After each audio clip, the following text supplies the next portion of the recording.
नमस्कार, स्वागत है आप सभी का। आज हम पढ़ने वाले हैं वैश्वीकरण। वैश्वीकरण का मतलब क्या है? वैश्वीकरण का मतलब है विश्व का एकीकरण। वैश्वीकरण वर्ड को अगर आप तोड़ के देखोगे तो इसका मतलब क्या है? विश्व का एकीकरण। ये हमारे इस पॉलिटिकल साइंस का सबसे सिंपल चैप्टर है। वर्ड से हमें पता चले क्या है? विश्व का एकीकरण। यानी कि आज पूरी दुनिया जो है गांव के रूप में पूरी दुनिया के सामने आई है। यानी कि आप यहाँ पे बैठे बैठे अमेरिका में फ़ोन मिला सकते हो। अभी आप यूट्यूब देख रहे हो, अमेरिकन वीडियो आएगी, आप वो देखोगे। तो ये सारी चीज़ें क्या है? वैश्वीकरण है। विश्व का एकीकरण हो रहा है। एक देश से दूसरे देश में जब भी व्यक्तियों का, पूंजी का, विचारों का स्वतंत्र आदान प्रदान होता है, व्यक्ति, वस्तु, पूंजी और विचारों का स्वतंत्र आदान प्रदान जब भी होता है, उसे हम बोलते हैं वैश्वीकरण। स्वतंत्र मतलब कि इंडिपेंडेंटली, आदान प्रदान यानी कि इंटरचेंज, इधर से उधर जाती हो चीज़।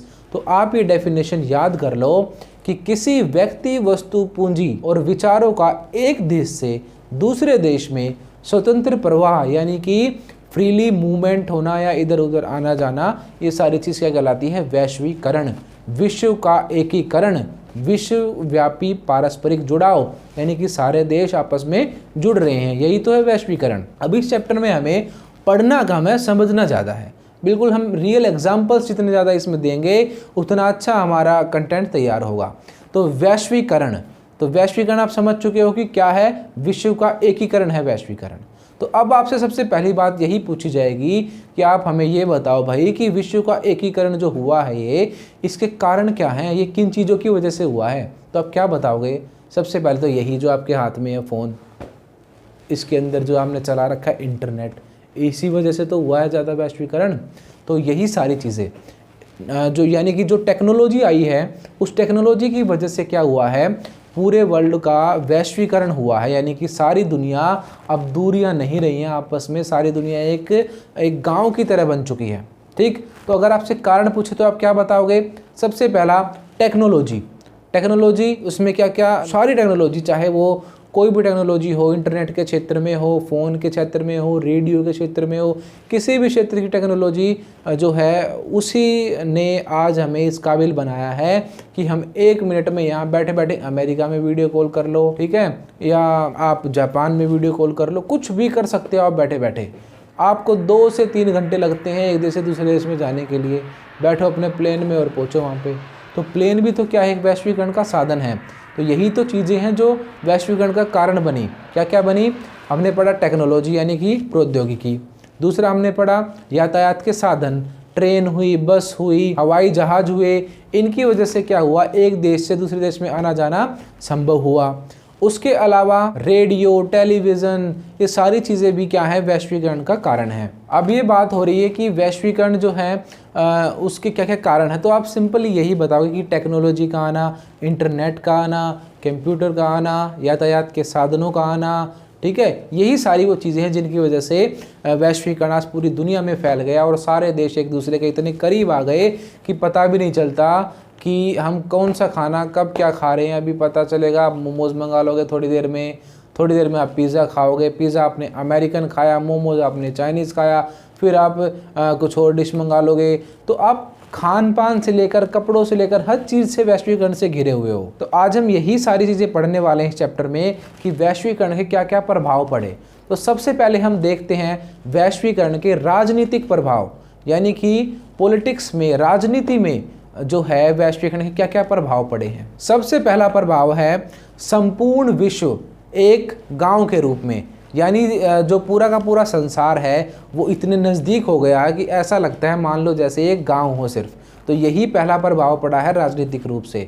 जितनी भी राजनीतिक चीज़ें होती हैं वो इतने नज़दीक आ चुकी हैं, एक देश के दूसरे देश से रिलेशन इतने नज़दीक आ चुके हैं, ऐसा लगता है मानो कि विश्व एक गांव के रूप में है। दूसरा जो प्रभाव है वो ये है, जो नौकरियां एक देश से दूसरे देश में आदमी करते हैं, इसको हम हेडिंग दे सकते हैं विश्वव्यापी सेवाएं। सेवाएं मतलब नौकरी, विश्वव्यापी यानी कि पूरे वर्ल्ड पे। तो जैसे आपने देखा होगा आपकी फैमिली से भी कई मेंबर काम करते होंगे नोएडा में, गुड़गांव में या कहीं पे भी आईटी सेक्टर में। तो बहुत सारी अमेरिकन कंपनीज भी भारत में हैं, तो वो काम भी करते हैं किसके लिए? अमेरिकन कंपनी के लिए। और आपने देखा होगा कि यहाँ से लोग भी दूसरे देशों में जाते हैं, अमेरिका की अगर सिलिकॉन वैली आप देखोगे तो वहाँ पे तो आपको इंडियंस ही इंडियंस मिलेंगे, बहुत सारे इंडियन इंजीनियर है वहाँ पे।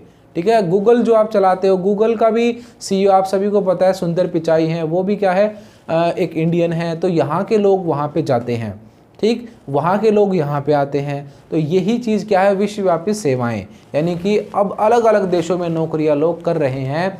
दुनिया के आप किसी भी कोने में चले जाओ, आपको हर देश का आदमी मिल जाएगा आज के टाइम पे, क्योंकि वैश्वीकरण ने आज पूरी दुनिया को घेर रखा है। विश्व का एकीकरण हो चुका है इस टेक्नोलॉजी की वजह से, नए नए साधनों की वजह से, इंटरनेट की वजह से आज लोग एक दूसरे के बहुत करीब आ चुके हैं। तीसरा राजनीतिक प्रभाव है बहुराष्ट्रीय कंपनियां।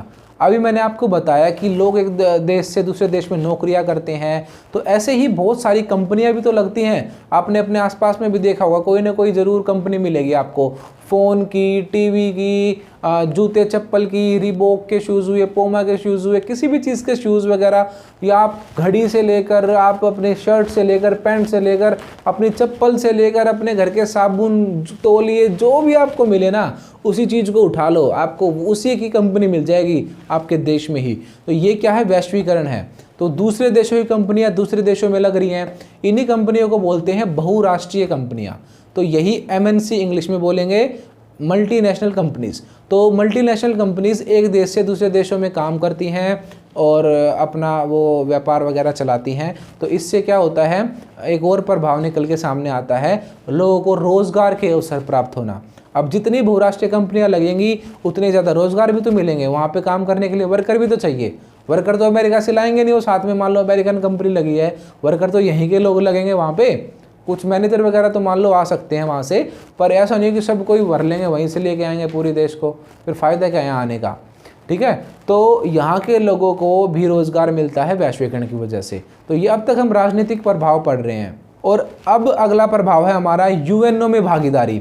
तो अब आप देखोगे कि पूरी दुनिया के लगभग सभी देश यूएनओ में पार्टिसिपेट करते हैं। बड़ी बड़ी वैश्विक संस्थाएं जैसे कि वर्ल्ड ट्रेड ऑर्गेनाइजेशन है, वर्ल्ड बैंक है, आईएमएफ है, इन तीनों के बारे में आपको पता होना चाहिए। वर्ल्ड बैंक जो है पूरी दुनिया का एक बैंक है, सबसे बड़ा बैंक है दुनिया में, और वो बैंक से रिलेटेड जो भी काम होते हैं वो सारे संभालता है। आईएमएफ जो है वो लोन वगैरह देने का काम करता है, मॉनेटरी फंड, ये भी पैसे से जुड़ा हुआ है, गरीब देशों को लोन भी देता है ये। और यूएनओ जो है उसका काम है पूरे विश्व में शांति बनाए रखना। तो सबसे बड़ा संगठन यूएनओ है, और यूएनओ में आज लगभग सभी देश शामिल हैं। तो ये भी किसका एग्जाम्पल है, वैश्वीकरण का एग्जाम्पल है कि यूएनओ में अल्प विकसित देशों को भी शामिल किया गया है। अब एक और अगला राजनीतिक प्रभाव है कि सुरक्षा नीति, एक देश की सुरक्षा नीति दूसरे देश से प्रभावित होती है। जैसे कि मान लो किसी ने देखा कि नॉर्थ कोरिया परमाणु परीक्षण कर रहा है, तो दूसरे देश भी सोचेंगे कि हमें भी अपने एरिया में क्या करना चाहिए, अपने आप को हमें परमाणु संपर्क बनाना चाहिए, क्योंकि हमें भी ताकतवर देश बनना है, हमें भी खतरा हो सकता है अपने पड़ोसियों से। तो नॉर्थ कोरिया को देखकर पूरी दुनिया के बाकी देश भी, उसके अड़ोसी पड़ोसी भी क्या सोचेंगे कि हमें भी परमाणु संपन्न होना चाहिए, पता नहीं इसका कब दिमाग फिर जाए और कब हम पर भी डाल दे। तो ये चीज़ें भी एक दूसरे को प्रभावित करती हैं कि एक देश ने क्या किया उसको देखकर सीख जाते हैं दूसरे देश। वैश्वीकरण यही तो है। तो अभी आपको पता है रशिया और यूक्रेन की लड़ाई चल रही है, तो उससे सबक ले लेंगे बाकी देश कि कभी भी ये सारी प्रॉब्लम नहीं होनी चाहिए, ये होना चाहिए, ये नहीं होना चाहिए। ये वैश्वीकरण के कारण है। हम घर पे बैठे 1 मिनट में न्यूज़ चैनल दबाते हैं और देखते हैं भाई रशिया ने ये कर दिया, बम डाल दिए, वो डाल दिए। तो ये सारी चीज़ें हम देख लेते हैं घर पे बैठे बैठे। तो ये सारी जो हम चीज़ें देख पाते हैं किसकी वजह से, हम अपने इंटरनेट की वजह से और टीवी की वजह से, यानी कि हम वैश्वीकरण की वजह से देख पाते हैं। अगर वैश्वीकरण नहीं हुआ होता तो हम नहीं देख पाते ये चीज़ें। नॉर्थ कोरिया जो है उसने अपने वहाँ पे वैश्वीकरण नहीं कर रखा, वो दुनिया से कटा हुआ है, वो दुनिया से रिलेशन नहीं बनाना चाहता, इसीलिए आप वहाँ की न्यूज़ वगैरह नहीं देख सकते, क्योंकि उसने वो चीज़ें चालू नहीं कर रखी अपने देश में। ठीक है, वहाँ पे उनका मीडिया खुद ही चलता है, वहीं के लोगों का है, वहाँ पे फ़ोटो वगैरह खींचना भी अलाउ नहीं है। ठीक है, तो वैश्वीकरण जो है उसके राजनीतिक प्रभाव हम पढ़ रहे हैं। तो एक देश की विदेश नीति से दूसरे की विदेश नीति प्रभावित होती है, एक देश की सुरक्षा नीति से दूसरे की सुरक्षा नीति प्रभावित होती है। इसका एग्जाम्पल मैं आपको देता हूँ। जब हमारा संविधान बन रहा था ना, तो हमने पूरे दुनिया के संविधानों को देखा था, और जिससे जो बात अच्छी लगी थी वही उठाकर अपने संविधान में डाली थी। तो ये भी तो राजनीतिक प्रभाव है एक वैश्वीकरण का, कि हमने दूसरे देशों के संविधानों से सीखा और अपने संविधान में उन चीज़ों को अपनाया। ठीक है। तो ये सारी राजनीतिक प्रभाव हैं। इन्हीं चीज़ों की वजह से आपस में कंट्रियां जो हैं वो साझे सैन्य अभ्यास करते हैं, साथ में उनकी सेनाएं मिलकर प्रैक्टिस करती हैं। ये भी तो वैश्वीकरण का एग्जाम्पल है। यही सारी चीज़ तो है राजनीतिक प्रभाव। उसके साथ साथ साइंस में, टेक्नोलॉजी में, स्पेस रिसर्च में देश साथ मिलकर काम करते हैं। अभी भारत रशिया के साथ भी काम कर रहा है, भारत नासा के साथ भी काम करता है, और भी देशों के साथ भारत काम करता है, और ऐसे ही वो देश भी आपस में कोलैबोरेशन कर करके काम करते हैं। तो ये सारी चीज़ें वैश्वीकरण ही तो है, राजनीतिक वैश्वीकरण है ये, ठीक है। तो अब तक हमने पढ़ा वैश्वीकरण के राजनीतिक प्रभाव।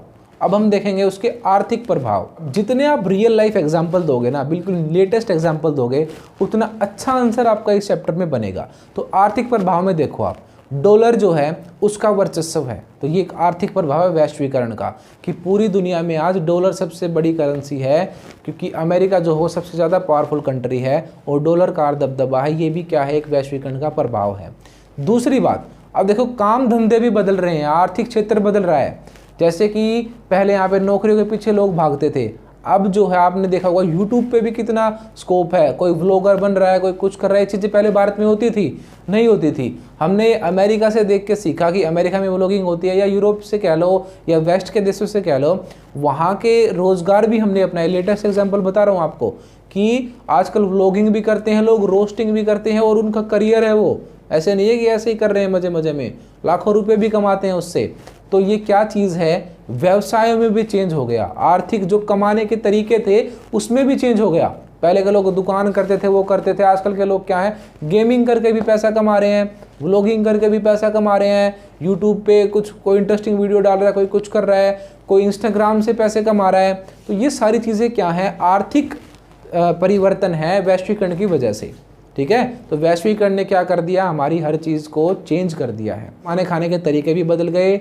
आज के टाइम पे डॉलर ही सबसे बड़ी करेंसी है, डॉलर का प्रभाव बढ़ गया, ये आर्थिक प्रभाव पड़ रहे हैं हम। विदेशी मुद्रा का लेन देन शुरू हो गया। अब मान लो मैं अमेरिका में नौकरी करता हूँ, वहाँ से डॉलर इंडिया में भेज रहा हूँ, तो ये क्या है, विदेशी मुद्रा का लेन देन है ये, ठीक है। तो जो भी लोग एक देश दूसरे देश में नौकरियां करते हैं, तो वो क्या करते हैं, एक देश की करेंसी को दूसरे देश में लेकर आते हैं। इससे क्या होता है, देशों में जो करेंसियां हैं उनका लेवल बढ़ता है। मान लो अगर हमारे भारत में ज़्यादा डॉलर आएगा तो हमारा जो जीडीपी वगैरह है, हमारा जो ग्रोथ है हमारी करेंसी की, वो ज़्यादा होने लगेगी। जितनी ज़्यादा विदेशी करेंसी आएगी हमारी इकोनॉमी उतनी अच्छी होने लगेगी। तो ये है वैश्वीकरण के प्रभाव। तो हमने अब तक राजनीतिक पढ़ लिए और आर्थिक पढ़ लिए। अब बात करते हैं सांस्कृतिक की।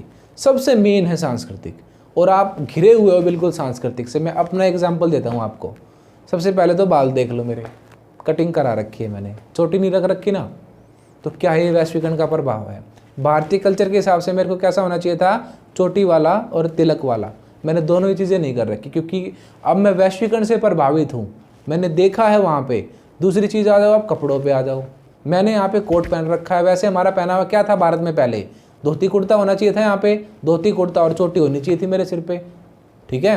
तो ये वैश्वीकरण की वजह से मैं चीज़ें भूल गया और मैंने इस दूसरे कल्चर को अपनाया है। आप सभी आप देख लो, आप खुद ने अभी किसी ने टॉप पहन रखा होगा, किसी ने जीन्स पहन रखी होगी, शूज़ अलग होंगे, टोपी अलग होगी, किसी ने कुर्ता भी पहन रखा होगा तो भी किसी ने जीन्स नीचे, कभी कुछ, कोई कैफरी पहन के घूम रहा है, कोई कुछ पहन के घूम रहा है। तो ये सारी चीज़ें वैश्वीकरण की वजह से हुई हैं। हमारा समाज बदल गया है बिल्कुल। तो एक एक पॉइंट को पकड़ो आप। पहला पॉइंट मैंने बताया आपको कि हमारा पहनावा चेंज हुआ है।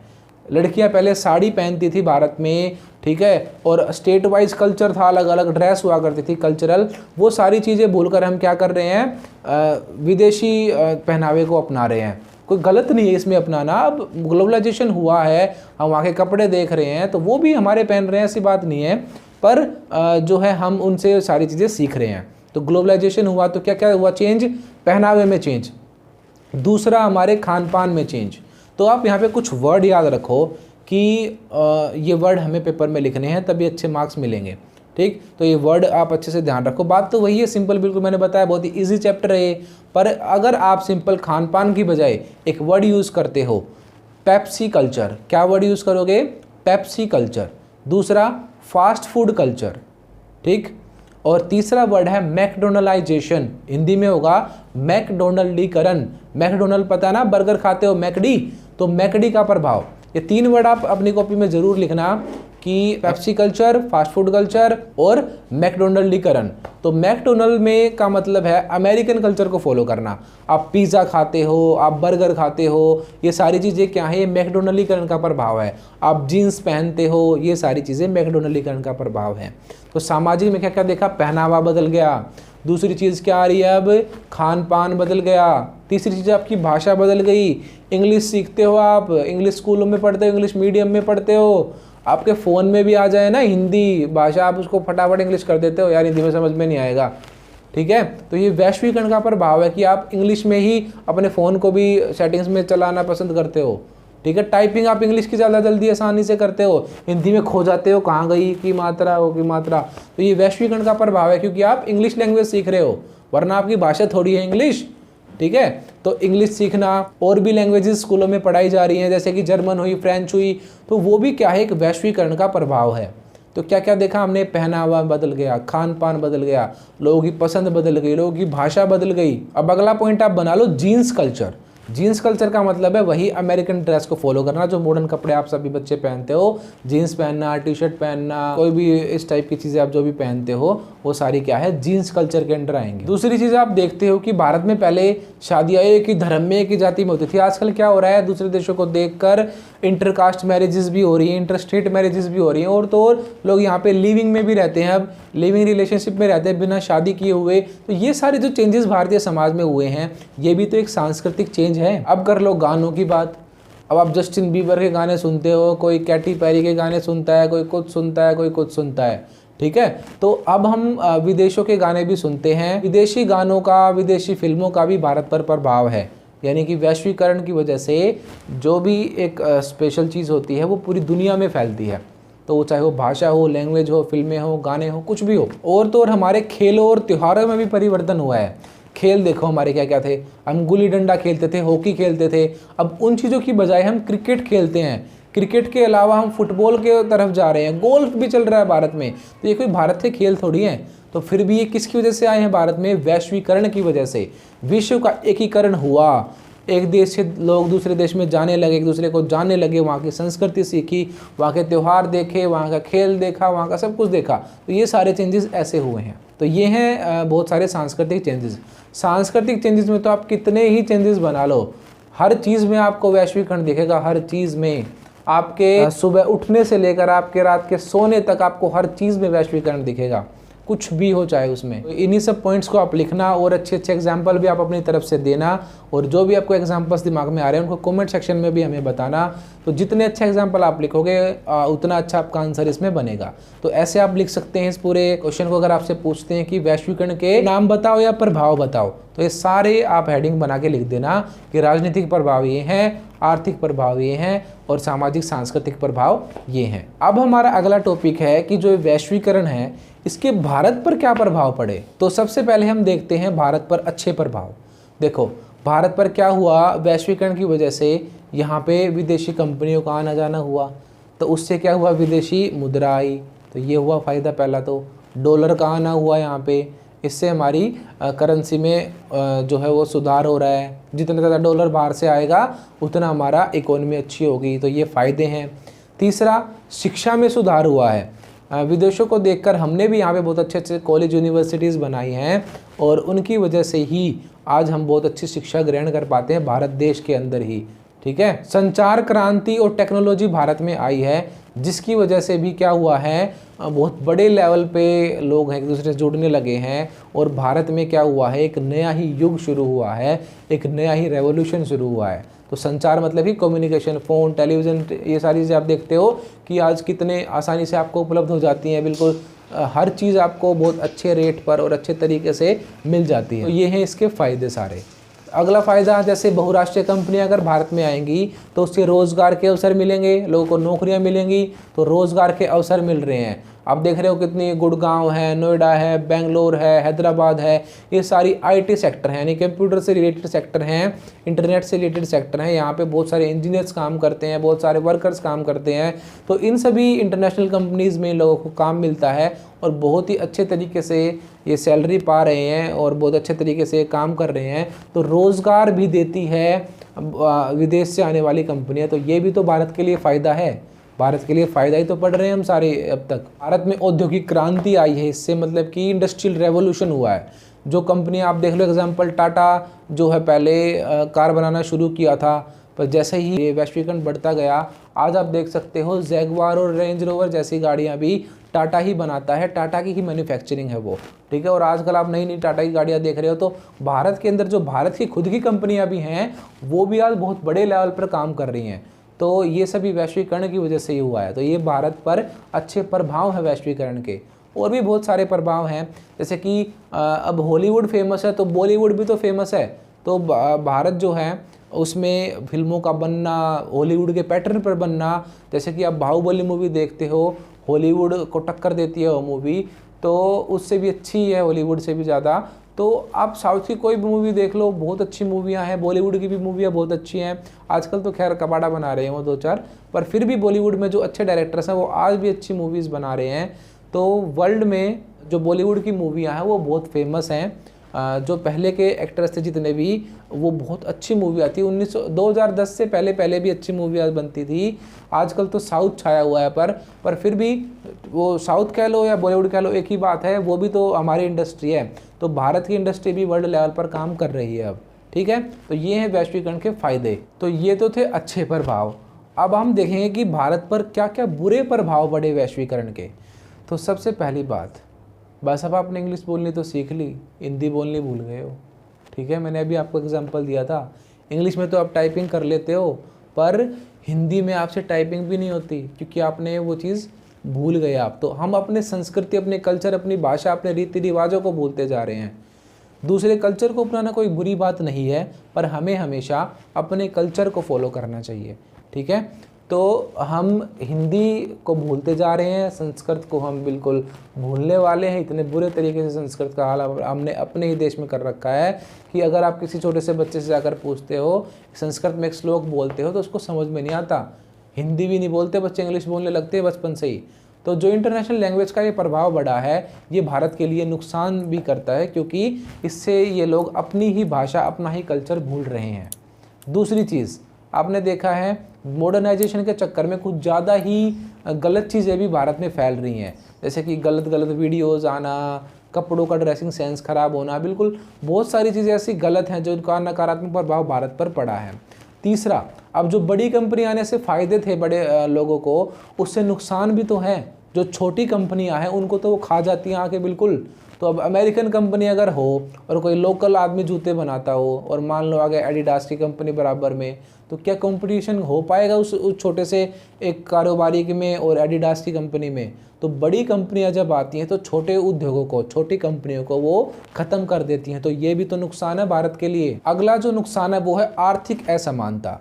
लोग जो हैं वो कुछ तो बहुत अमीर होते जा रहे हैं और कुछ बहुत गरीब होते जा रहे हैं। तो समाज में जो लेवल था अमीर और गरीब का, वो और बढ़ता जा रहा है। आर्थिक असमानता भारत में फैल रही है, किसकी वजह से? वैश्वीकरण की वजह से। जो सरकार के कल्याणकारी काम हुआ करते थे, सरकार लोगों की भलाई के लिए करती थी, शिक्षा हुई, और भी सारी चीज़ें हुई, स्वास्थ्य हुआ, ये सारी चीज़ें भी प्राइवेटाइजेशन की वजह से, ग्लोबलाइजेशन की वजह से क्या हो रही है? कम हो रही है। जैसे कि एक एग्जांपल मैं आपको देता हूँ, अगर आप प्राइवेट हॉस्पिटल में इलाज करवाने जाते हो तो वहाँ पे आपको इतना बिल बना के देते हैं वो, बेड का चार्ज, इस चीज़ का चार्ज, मशीन का चार्ज। तो क्या करे सरकार अब? क्योंकि अब ग्लोबलाइजेशन है, प्राइवेटाइजेशन है, तो ये सारी चीज़ें होंगी, ठीक है। तो ये नकारात्मक प्रभाव है, सरकार उनको कुछ नहीं कह सकती, क्योंकि उनकी मर्जी है, उनका इंस्टीट्यूशन है, उनका हॉस्पिटल है वो। पर हम अच्छी सुविधा देखकर वहाँ पे जाते हैं, फिर लुट कर वहाँ से आते हैं। तो ये ऐसा ही है, ऐसा ही होटल्स में होता है, ऐसा ही रेस्टोरेंट्स में होता है, ऐसा ही हर जगह होता है। तो यही है नकारात्मक प्रभाव भारत पे। और भी हम बहुत सारे नकारात्मक प्रभाव देख सकते हैं, जैसे कि टेक्नोलॉजी ने जो फ़ायदे किए हैं उससे लेबर क्लास को नुकसान भी हुआ है। टेक्नोलॉजी आने की वजह से लोगों की नौकरियां जा रही हैं। अभी आपको मैं एक एग्जांपल देता हूं। मैं कल कार से जा रहा था, तो जितने भी ये टूल टैक्स थे भारत में पहले, यहाँ पे क्या था, आदमी बैठे रहते, तो कितने लोग नौकरी करते होंगे ऐसे, जो टूल टैक्स की पर्ची काटते थे। पर अब क्या हो रहा है, वो ऑटोमेटिक हो रही है चीज़। तो टेक्नोलॉजी के आने की वजह से सुविधा तो हुई है, जल्दी होती है वो चीज़, पर उन सभी लोगों की नौकरियाँ भी तो गई। अगर कोई बड़ी मशीन लग रही है किसी खान में, मान लो एक खान थी, उसको खोदना था, अगर 50 मजदूर उसको लगकर खोदते तो उनको रोज़गार मिलता ना। पर एक जेसीबी आएगी, 1 मिनट में खोद के चली जाएगी। तो टेक्नोलॉजी की वजह से काम तो आसान हुआ है, पर लेबर क्लास को नुकसान हुआ है, उनसे उनका रोजगार छिन गया। ठीक है, तो ये सारी प्रॉब्लम्स भारत में चल रही हैं वैश्वीकरण की वजह से। भारत में ही क्या, पूरी दुनिया में गरीब देशों के साथ ऐसा ही हो रहा है। तो क्वेश्चन यही था हमारा कि भारत पर क्या नकारात्मक प्रभाव पड़े। तो सकारात्मक भी देखे हमने, नकारात्मक भी हमने देखे। तो अब जो हमारी अगली वीडियो है उसमें हम ये जानेंगे कि भारत पे तो प्रभाव पड़ गए, वैश्वीकरण के भी प्रभाव देख लिए हमने, भारत पर भी देख लिए सकारात्मक क्या थे, नकारात्मक क्या थे। अगली वीडियो में हम देखेंगे कि भारत ने विश्व को कैसे प्रभावित किया है, भारत पर क्या प्रभाव हुए वो हमने पढ़ लिया, भारत ने क्या दुनिया पर प्रभाव डाला ये हम अगली वीडियो में जानेंगे।